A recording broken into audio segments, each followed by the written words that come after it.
वर्तमान प्रधानमंत्री आवास योजना रे आसिला सबुठु बड़ खबर जहाँकि केंद्र सरकार प्रधानमंत्री आवास योजना अर्बान 2.0 योजना को मंजूर देइछन्ती।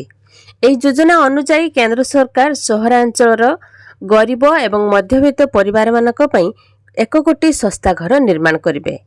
प्रधानमंत्री नरेंद्र मोदी अध्यक्षतार गठित कैबिनेट बैठक में एही योजना को मंजूर मिली। एही योजना रे सरकार 2,30,00,000 कोटी टंकार सब्सिडी देबे। एही योजना अनुसार सरकार सहरांचल घर निर्माण पई आर्थिक सहायता प्रदान करिवे। प्रधानमंत्री आवास योजना सहरांचल प्रथम योजना रे 1.5 कोटी घर निर्माण करने को मंजूर देथिले। प्रधानमंत्री आवास योजना सहरांचल प्रथम योजना रे 1.18 कोटी घर निर्माण करने को मंजूर देथिले। एथिरे 50.5 लाख घर निर्माण होई सारिछि। एही योजनार लाभ केवल सेही माने उठाई पारिबे जहा पाखरे वर्तमान पई पक्का घर नाही। वार्षिक 3 लाख टंका पर्यंत रोजगार करुथिबा ईडब्ल्यूएस, 3 लाख रु 6 लाख रोजगार करुथिबा एलआईजी एवं 6 लाख रु 9 लाख टंका रोजगार करुथिबा एमआईजी कैटेगरी गणाजिबो। स्कीम अनुसार जमी नथिले आपनकु राज्य सरकार बा केंद्र शासित अंचल पक्षरु फ्लैट मध्ये प्रदान कराजिबो। एथिरे योजनार रेंटल हाउसिंग मध्ये शामिल करा जायछि। एथिरे जदि आपण घर किनिबा किबा निर्माण करबा को चाहुनांती तेबे आपण भड़ारे मध्ये एहाकु नै पारिबे बोली विकल्प मध्ये रहिछि। ए प्रधानमंत्री आवास योजना सहरांचल रे प्रथम योजनार 1.18 कोटी घर निर्माण करबा को मंजूर दिया जायछिला।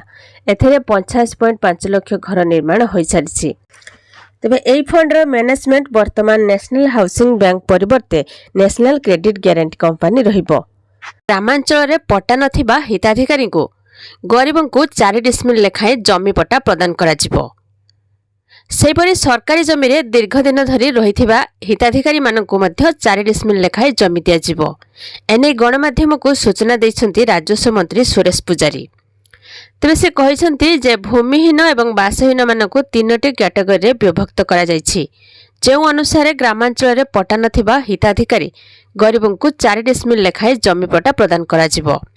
सरकारी जमी रे दीर्घ दिन धरी रहुथिबा हिताधिकारी मानकु मध्य 4 डिसमिल लेखाएं जमी दियाजिबो। एथि सहित सहरांचल रे बस्ती बासिंदा एवं बासहीन को जमी जोगाई दउछन्ती सरकार।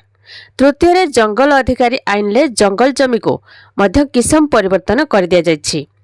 तेबे ठीक ठाक सर्वे करिबा पई अधिकारी मानकु निर्देश दिया जाउछि। तेबे ओडिसा रे भूमिहीन और बासहीन केही रहिबेनी कड़ाकड़ी निर्देश दिया जायछि। सर्वे काम आरंभ होईछि, आवंटन मध्य आरंभ होई गलानी। जमी मिलिबा परे बासगृह, पानीय जल सरकारकर समस्त जन कल्याणकारी योजना जोगाई दिया जिवो।